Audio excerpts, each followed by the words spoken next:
So somebody sent me a tweet. They just pretty much tagged me in it, and it's two Xbox fanboys that are pretty much, basically grave dancing on PlayStation. I showed the tweet, but I don't want to go ahead and put anybody's name out there, any memes out there, because I think it's a little infantile. So this is something that you will see, and I'm sure we'll continue to see people bickering back and forth. The problem, though, ladies and gentlemen, with this is whenever hyper fandom devolves into bickering of nonsense proportions, we can't get to the truth.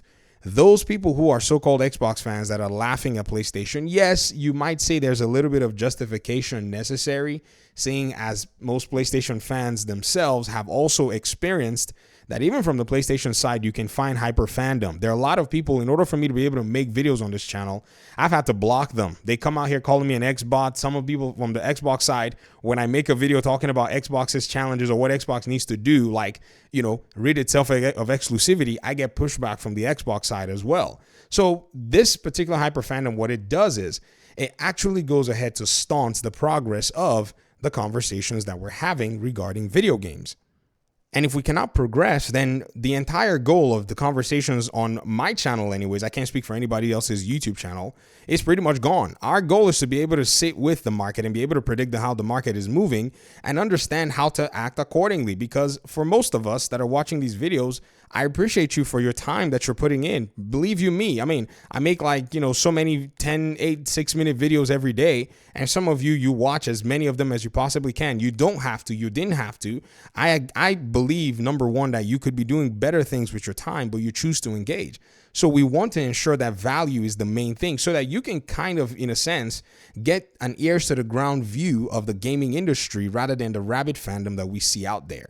And it comes on both sides. Even yet, we may see that there might be some justification, in a sense, but that's not necessary because the reality is still the reality. Whether you clown somebody about their platform not meeting up to certain expectations or not, reality is still reality. And I saw a lot of PlayStation hyper fans make the exact same mistake. And even till now, many are still making the exact same mistakes, ignoring what is apparent and, pretty much delving into some level of delusion.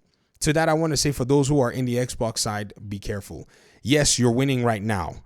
We know. I know. I made all the videos. I took all the dragging for it, even me, the PC guy. But I can tell you that the market is a very weird place to be. Things can change all of a sudden. If anything, this particular change that you've seen right now is indicative of how fast things can actually move. And that's what I think hit PlayStation so hard, that they were not necessarily ready for the moves. They knew they weren't ready for the moves internally, but externally, they kept, acting like everything was all well and dandy.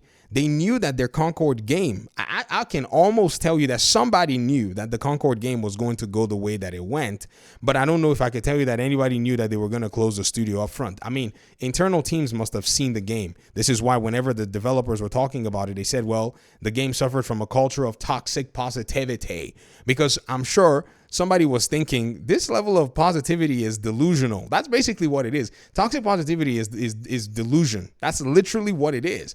And somebody who came out to say that knew that from inside of the game's development pipeline. So again, Xbox cannot necessarily be in a position where it stays comfortable, because if it does, it's going to lose its mind again and go the Xbox One route.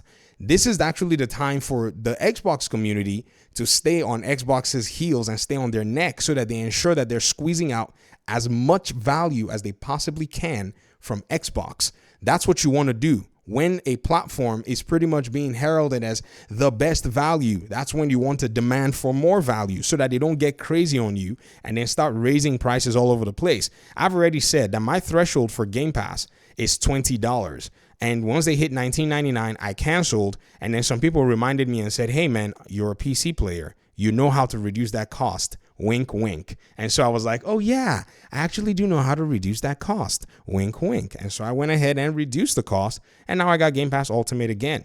But the moment that particular parameter changes, it's over. I will not be interested in that, particular price point. And I do see the, likelihood of the subscription going to like $25, a tolerance test that, Xbox might be trying to play just to see where they can actually get the most out of the 34 million subscribers that are actually on Game Pass and, the different Game Pass tiers. So yeah, don't get comfortable and start, saying, oh, because these things are going well right now for the consumer, we got Call of Duty Black Ops 6.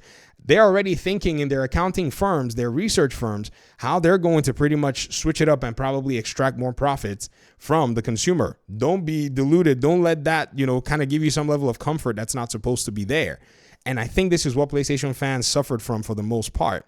They basically sat there and did not demand more. What I've learned in the time that I've been gaming on PC via Steam and Epic Games is how PC gamers demand the world. They don't stop demanding. And they're the people that are on the platform where, for the most part, they can pretty much cause, I think, a lot of financial, negatives for the gaming companies. When people just decide that they're going to go ahead and pirate a game company's game, they make the companies lose money. Or when they decide that they're going to, do all kinds of things like tweaks and backdoors and, all kinds of DRM removals and everything, they're the ones that actually do have a lot more freedom. And yet they demand the most in terms of everything. And so as a PC player, I had to learn that attitude, because I remember the first time I saw Epic Games, giving 18 or 12% or so to developers, I was like, man, why is Steam not doing the same thing? And then when I started playing on Epic Games Store, I was like, dude, this store is bland as heck. Or this platform is bland as heck for the gamer. It's not as deep. It's not as user-friendly as Steam. Steam is super user-friendly. Like, I'm talking, their functionality in Steam that I'm just like, dude, who asked for this? It's good, but who did? Like, we didn't even ask y'all, and you guys went ahead and did it. And that's because its customer base is consistently asking for much more every given time. It is this attitude that the Xbox community ought to take. They need to demand as much as they possibly can and make it vocal. Now, that's definitely something that's going to be interesting to do in this regard, because I don't necessarily know how, or who, pretty much has the ears of those executives within Xbox. Perhaps those Xbox, fan channels are probably out there. Me, on the other hand, I'm just here for the whole industry drama, how things are moving. We're going to see how it all goes. But if this step is not taken by the Xbox fans, you'll find yourself in the exact same way that you were in before these shifts actually happened. I mean, PlayStation is right there, and so far so good. What we're looking at, I guess what I'm observing with the PlayStation fans is that for the most part, there's a huge number of them that cannot be taught anything. They cannot be shown anything. I get it. I understand. I see their comments. I make videos on their comments. Don't get me wrong. I'm not interested in convincing them. I think some of you are, you're reading it as that. No. I'm interested in educating everybody in gaming that this is exactly the poster boy behavior that you don't need to be a customer. You have to have that critical eye in front of you. But this is pretty much my video on this particular matter and the subject at hand. I strongly believe that Xbox is right now in a really strong place. And where Xbox actually got to this point from is because Xbox players were demanding more and more. And even non-Xbox players were demanding. Everybody it was what we call the Xbox tax. They were basically leaning heavily against everything Xbox did. And so Xbox just continued to, dig down into becoming something of, a very consumer-friendly platform. And I think Xbox needs to, and for those of you who are on the Xbox platform, you need to explore what Steam has. And you need to continue to push those things in. They send these surveys. They send feedbacks. Phil Spencer's on Twitter. He'll read his tweets. You've seen him. He'll respond to tweets and whatever. Send him a tweet. Say, hey, why don't we have this functionality? Send the Microsoft account. If there's something that, is that you're interested in, ask, why don't you have it? This is how I think Xbox is going to continue to grow to the kind of Xbox that you wanted to grow, not the kind of Xbox that just them, the executives, wanted to grow to. They're here because of your money. So you need to demand that your money give you the very best bet.